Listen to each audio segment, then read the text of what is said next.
데살로니가전서 5장 12절에서 우리 마지막 절까지 있는 하나님의 말씀 우리 함께 봉독하겠습니다. 형제들아, 우리가 너희에게 구하노니 너희 가운데서 수고하고 주 안에서 너희를 다스리며 권하는 자들을 너희가 알고 그들의 역사로 말미암아 사랑 안에서 가장 귀히 여기며 너희끼리 화목하라. 또 형제들아, 너희를 권면하노니 게으른 자들을 권계하며 마음이 약한 자들을 격려하고 힘이 없는 자들을 붙들어 주며 모든 사람에게 오래 참으라. 삼가 누가 누구에게든지 악으로 악을 갚지 말게 하고 서로 대하든지 모든 사람을 대하든지 항상 선을 따르라. 항상 기뻐하라. 쉬지 말고 기도하라. 범사에 감사하라. 이것이 그리스도 예수 안에서 너희를 향하신 하나님의 뜻이니라.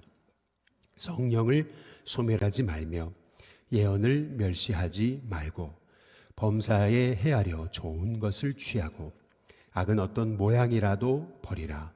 평강의 하나님이 친히 너희를 온전히 거룩하게 하시고 또 너희의 온 영과 혼과 몸이 우리 주 예수 그리스도께서 강림하실 때에 흠없게 보존되기를 원하노라. 너희를 부르시는 이는 미쁘시니 그가 또한 이루시리라. 형제들아, 우리를 위하여 기도하라. 거룩하게 입맞춤으로 모든 형제에게 문안하라. 내가 주를 힘입어 너희를 명하노니 모든 형제에게 이 편지를 읽어주라. 우리 주 예수 그리스도의 은혜가 너희에게 있을지어다. 아멘. 양에게 있어서 울타리가 있다는 것은 어떤 속박과 또 제한이 아니라 굴레가 아닌 울타리가 있다는 것은 큰 복입니다. 양이 울타리를 벗어나서 혼자 이렇게 들판을 거닌다는 것은 그것은 굉장히 이제 위험한 일인 것이죠. 또 양에게 목자가 있다라고 하는 것은 그 목자로 인해서 자꾸 자기가 어떤 일을 하는 데 있어 제약을 받는 것이 아니라 오히려 목자가 있다는 것은 양에게는 엄청난 축복입니다. 나를 지도해주고 또 인도해주고 또 보살펴주는 그런 목자가 있다는 것은 이것은 엄청난 큰 이제 복이 되는 것이죠. 또한 양에게 있어서 그 곁에 다른 동료 양들이 함께 있다는 것은 이것은 엄청 큰 복인 것입니다. 추울 때 같이 서로 이렇게 가까이 붙어 있으면서 추위도 이기는 것이고 또 함께 있으면서 이제 외로움도 이제 이기게 이제 되는 것이죠. 그래서 우리는 공동체 안에서 하나님이 세우신 교회 안에서 주님의 몸된 이 주님의 교회 안에서 우리가 함께 믿음 생활하는 이것을 참 큰 은혜요 기쁨이요 즐거움으로 우리가 여겨야 되는 것이죠. 어떤 목사님이 이제 오랫동안 교회를 안 나오는 우리 성도님을 신방을 했습니다. 이제 그랬더니 이제 교인이 그래요. 나는 TV를 통해서도 예배 잘 드리고 있고 교회를 떠나 보니까 참 괜찮다. 이게 사람들하고 걸그적거리지도 않고 괜히 상처받고 힘들 필요도 없고 그냥 혼자서 이렇게 TV를 통해 예배 드리고 또 은혜 받으면 또 온라인으로 헌금도 할 수 있고 그러니까 나는 그냥 이렇게 혼자 신앙생활하는 게 더 좋다고 이제 이렇게 얘기를 합니다. 그때 이제 목사님께서 가만히 이제 그 얘기를 듣고 계시다가 이제 옆을 쳐다봅니다. 미국은 이제 벽난로가 집집마다 거의 다 있죠.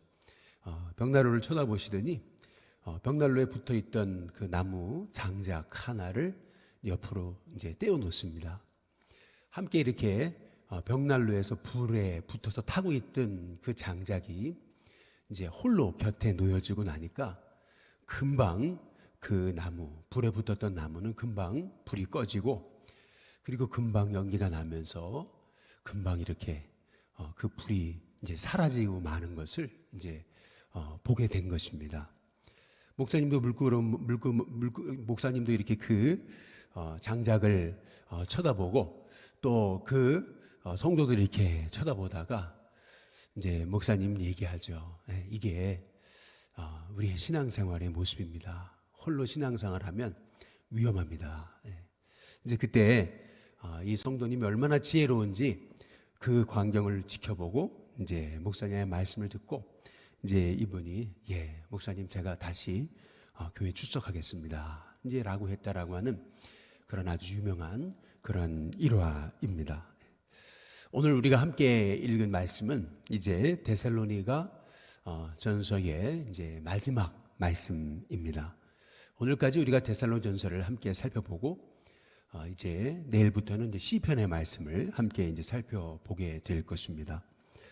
오늘 말씀에 보면은 신앙생활이 무엇인지 그것은 공동체 안에서 서로 이렇게 연약한 것들을 붙들어주고 또 영적인 지도를 받으며 또 내 믿음의 삶을 지켜가면서 끊임없이 함께 자라가는 것임을 오늘 성경은 우리에게 말씀하고 이제 있는 것입니다. 12절에 보시면은 형제들아 우리가 너희에게 구하노니 너희 가운데서 수고하고 주 안에서 너희를 다스리며 권하는 자들을 너희가 알고 너희 가운데서 수고하고 너희를 다스리며 권하는 자들 다시 말하면 이제 목회자를 얘기하는 것입니다. 목회자의 역할 그것은 성도를 인도하고 수고하며 인도하고 그리고 다스리고 또 권하는 자다 이렇게 얘기하고 있습니다. 그런 목회자들에 대해서 12절 끝에 부분에 보면 너희가 알아주라 이렇게 얘기를 해요. 그리고 13절에 그들의 역사로 말미암아 이렇게 얘기하죠. 지도자의 인도 아래서 사랑 안에서 가장 귀히 여겨라 이제 이렇게 얘기합니다.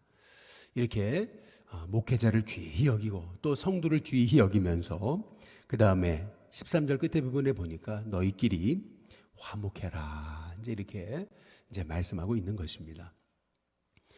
오랜만에 이제 명절에 온 가족 식구들 또 자녀들 자손들이 이제 모였습니다. 이제 모여서 같이 밥도 먹고 얼마나 즐거운지요. 그래서 뭐 윷놀이도 하고 막 이렇게 노는데 갑자기 아주 사소한 문제로 형제들이 싸움이 붙었습니다. 그냥 막 소리를 지르면서 서로 욕을 해대면서 그러면서 막 삿대질을 하고 막 싸우기 시작했습니다. 그때에 부모님은 그 광경을 더 이상 보고 있을 수가 없어서 부모님은 그 자리를 슬그머니 빠져서 뒷방에 들어가서 눈물을 흘리며 안타까워하는 것이 그것이 이제 부모의 마음인 것이죠. 마찬가지로 우리 하나님께서도 하나님이 세우신 그 성도가 이렇게 서로 작은 일로 서로 이렇게 서로를 욕하고 또 이렇게 반목하고 불화한 모습을 보면서 우리 하나님께서는 뒷문에서 우십니다. 우리가 그것을 생각해 보게 될 때에 오늘 이 사도 바울이 이렇게 공동체 안에서 신앙생활하는 이 기쁨을 누리지 못하고 그렇게 하나 되지 못하고 이렇게 공동체 안에서 이렇게 자라가는 비밀, 이 비밀에 대해서 알지 못하고 이렇게 공동체를 벗어나서 신앙생활하지 못하는 소위 이 가나안 성도, 이 가나안 성도가 많은 이 시대를 향해서 우리 하나님께서 얼마나 이제 안타까워하시는 것인지를 우리가 오늘 말씀을 통해서 이제 살펴볼 수가 이제 있는 것입니다. 14절에 보시면은 또 형제들아 이렇게 얘기하죠. 또 형제들아 이것이 우리가 믿음 생활을 교회 안에서 하는 비결이라는 걸 알 수 있습니다. 너희를 권면하노니 게으른 자들은 권계하고 마음이 약한 자들을 격려하고 힘이 없는 자들은 붙들어주며 모든 사람에 대해서 오래 참아라. 이렇게 이제 말씀하고 있습니다. 결국 우리는 다 이제 연약한 참 죄인이기 때문에 참 우리가 다 완벽한 사람이 없지 않습니까? 우리가 완벽해서 쓰임 받는 것이 아니라 우리가 연약함에도 불구하고 하나님이 우리를 쓰시는 거거든요. 에베소서 1장에 보면은 하나님이 창세 전에 우리를 택하셨다 이렇게 말씀하시는데 그게 얼마나 놀라운 말씀인지 몰라요. 만약에 초등학교 때 우리가 열심히 이 아이가 벌써 참 싹이 괜찮다, 애가 참 진실하고 공부도 열심히 하고 리더십도 있고 능력도 있으니까 내가 택했다 이렇게 말씀하시면은 야, 그러면은 정말 우리의 숨이 막히는 것입니다. 그러나 우리가 태어나기 이전부터 하나님이 우리를 택하셨다. 나의 행위와 나의 노력과 나의 재능과 또 나의 가능성에 상관없이 하나님은 내가 태어나기 전부터 모태에 있을 때부터 우리를 보셨고 우리를 창조하셨다. 우리를 택하셨다. 이제 이것이 얼마나 놀랍고 큰 축복이고 비밀인지 이제 모르는 것이죠. 나의 행위와 노력과 상관없이 이제 나를 택하셔서 나를 구원하시고 나를 하나님의 자녀 삼으신 이 은혜를 날마다 생각해 보게 되면은 그래, 나도 약할 때가 있었지. 나도 게으를 때가 있었지. 나도 연약할 때가 있었지. 나도 넘어질 때가 있었지. 그러나 나를 붙들고 세워주는 종들이 있었기에 내가 여기까지 있게 되는 것이지 라는 생각을 가지면서 우리가 모든 사람에 대해서 오래 참을 때 하나님이 세우신 그 공동체의 울타리가 온전히 세워지는 은혜가 있게 되는 줄로 믿습니다. 그래서 15절에 보면은 한번 다 같이 한번 읽어보겠습니다. 함께 읽겠습니다. 시작. 삼가 누가 누구에게든지 악으로 악을 갚지 말게 하고 서로 대하든지 모든 사람을 대하든지 그 다음 뭐죠? 항상 선을 따르라 라고 이렇게 이제 말씀하고 있습니다. 악으로 악을 갚지 말라. 서로 대하든지 모든 사람을 대하든지 항상 선을 따르라. 이제 이렇게 이제 말씀하고 있어요. 우리의 그 죄악된 본성은 예를 들면 저쪽에서 스커트 미사일을 쏘면은 그러면 우리는 패트리어트를 쏴야 되는 겁니다.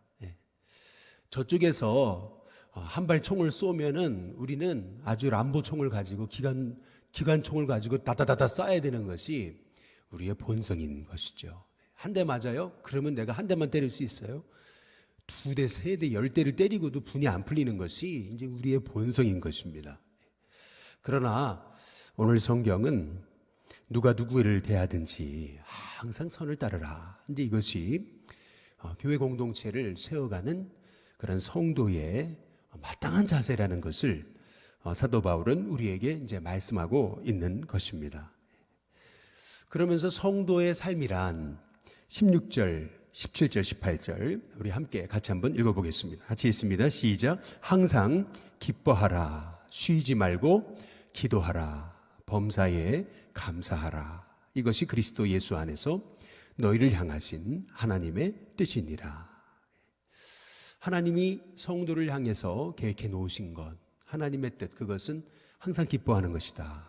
쉬지 말고 기도하는 것이다. 그리고 범사에 감사하는 것이다. 이렇게 세 가지로 우리에게 이제 말씀하고 이제 계시는데요. 우리 자신을 한번 돌아보실 때 우리가 정말 항상 기뻐하고 있습니까? 항상 이제 기뻐하다라고 하는 것은 항상 즐거워하고 항상 우리의 마음속에 이제 기쁨이 끊이지 않게 해라라고 하시는 이제 그러한 말씀인데요. 이제 어떻게 하면은 우리가 항상 기뻐하는 삶을 살 수 있을까라고 하는 것이죠. 전도서에 이제 11장 7절에서 8절에 보면은 이렇게 눈으로 해를 보는 것이 참 즐거운 일이다. 이제 이렇게 이제 말씀하고 있어요. 한평생 사는 동안 이렇게 하나님이 주신 이 해와 자연을 보면서 이제 감사하는 것, 즐거워하는 것, 이것이 복이다. 이제 이렇게 이제 말씀하고 계시는 것을 이제 볼 수가 있는 것인데요.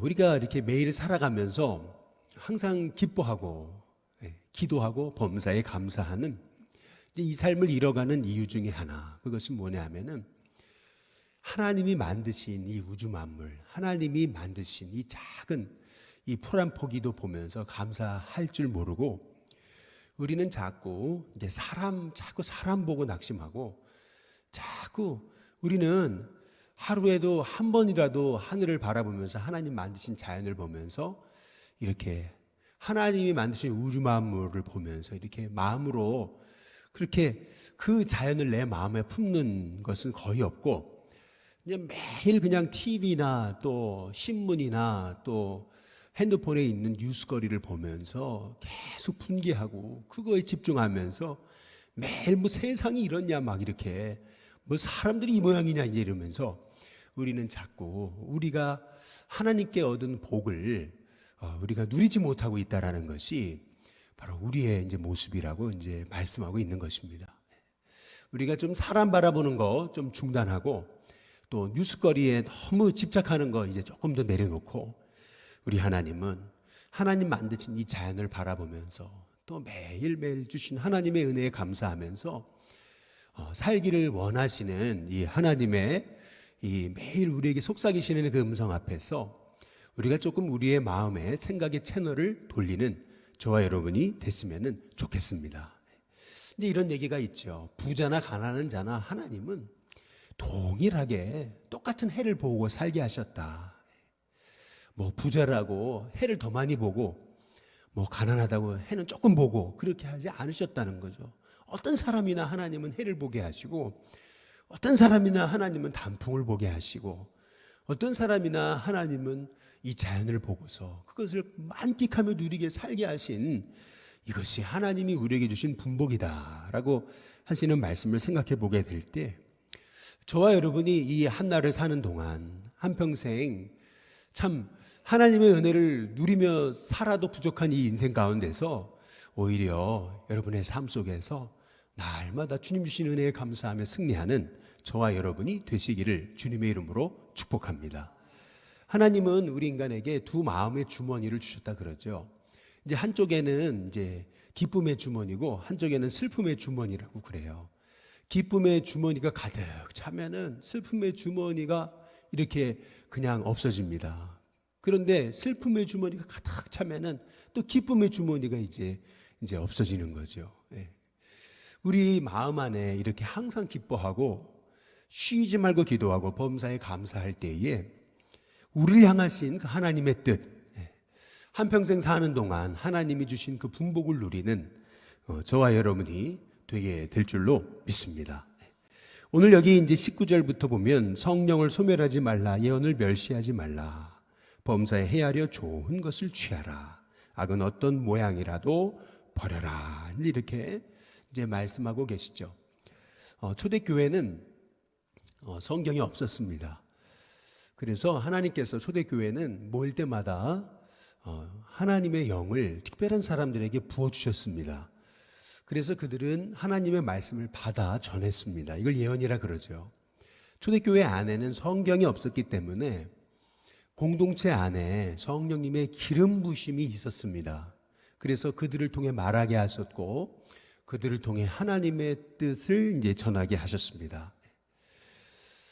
그런데 이제 이렇게 어떤 개인에게 이렇게 성령의 은혜가 부어져서 예언을 하게 될 때에 이 예언의 위험성, 그것은 뭐냐면 하나님의 말씀을 전하기도 하지만 때로는 사탄은 인간의 그 욕심과 인간의 그 교만으로 인해서 그의 말 속에 하나님의 말이 아닌 다른 말을 이제 넣어주기도 했었습니다.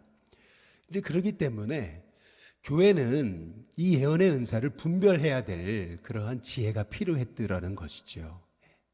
무조건 나는 예언하는 자다 해서 예언한다고 해서 이제 그거를 다 이제 그냥 있는 그대로 받아서는 안 된다는 거죠. 시험해 보고 검증해 보고 그리고 이게 하나님의 뜻인가 이제 깨달아 알아서 그래서 오늘 여기 말씀해 보니까 범사에 헤아려 좋은 것을 취해야 된다. 이제 이렇게 사도 바울이 말하고 있는 겁니다. 이 성령의 은혜를 소멸하지 말되 또 예언의 은사를 멸시하지 말되 그러나 그 예언에도 위험성이 있기 때문에 하나님의 말씀만 전해지는 것이 아니라 인간의 잘못된 뜻도 사탄이 이용해가지고 사람의 입을 통해서 증거될 수 있기 때문에 그래서 범사에 헤아려 좋은 것을 취하고 악은 어떤 모양이라도 버려야 된다. 이제 사도 바울이 지금 우리에게 이제 말씀하고 있는 것입니다. 성도란 하나님의 부르심을 받은 사람들입니다. 부르심을 받았기에 늘 하나님의 그 기쁘신 뜻대로 살아가는 하나님의 이제 종들인 것이죠. 하나님의 뜻은 바로 하나님이 세우신 울타리 교회 안에서 양이 목자의 지도를 받고 그리고 또 목자는 양을 사랑하면서 함께 이렇게 같이 서로 부둥켜 함께 같이 울고 같이 기도하고 같이 웃고 같이 자라가면서 믿음 안에서 신실한 주님의 공동체를 세우기 원하시는 것이 이제 하나님의 마음이신 것을 이제 알 수가 있는 것입니다. 그래서 사도 바울이 오늘 데살로니가 전서를 이제 마지막으로 이제 결론 지으면서 이렇게 얘기하죠. 우리 24절 우리 함께 같이 한번 읽어보겠습니다. 같이 읽습니다. 시작. 너희를 부르시는 이는 미쁘시니 그가 또한 이루시리라. 예. 너희를 부르신 이는 미쁘시니 그가 또한 이루시리라. 이 하나님의 말씀, 하나님이 교회를 세우셨고 이 교회를 통해서 하나님의 뜻을 이루실 것이니 아무리 힘들고 어려운 일이 있어도 하나님은 그 힘들고 어려운 일을 통해서도 하나님의 뜻을 이루신다.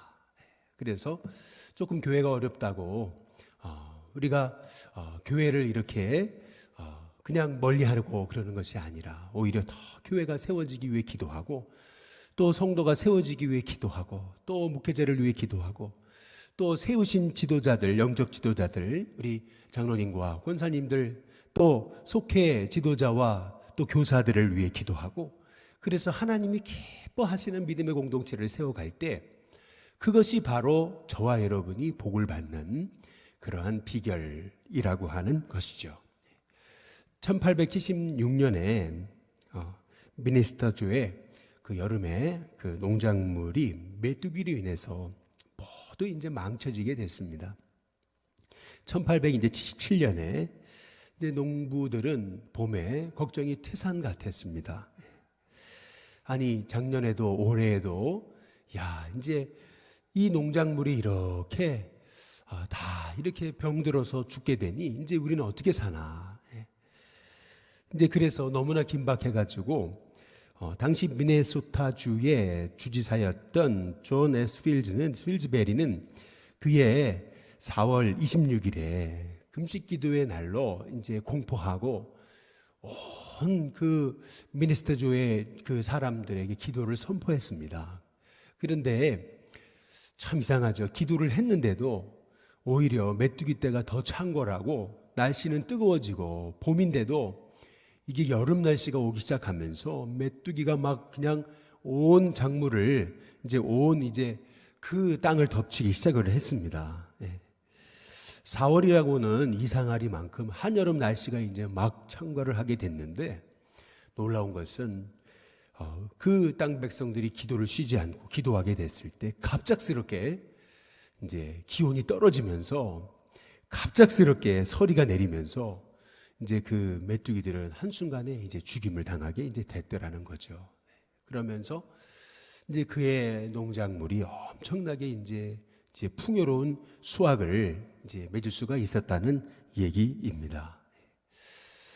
하나님이 우리를 부르셨기에 하나님이 이루신다라고 하는 그 우리가 믿음을 가지고 정말 우리 안에 있는 여러 연약하고 부족한 것들을 위해 기도할 때에 기도해도 달라지는 거 하나도 없고 기도해도 오히려 더 문제가 많아지는 것처럼 보여도 결국 하나님이 부르신 공동체, 하나님 부르신 그 성도는 결국 하나님이 이루신다, 이루게 하신다라는 믿음을 가지고 오늘도 우리가 더 품고 기도할 때 하나님께서 저와 여러분을 통해서 하나님이 계획하신 귀한 뜻들을 이루시는 역사가 있게 될 줄로 믿습니다.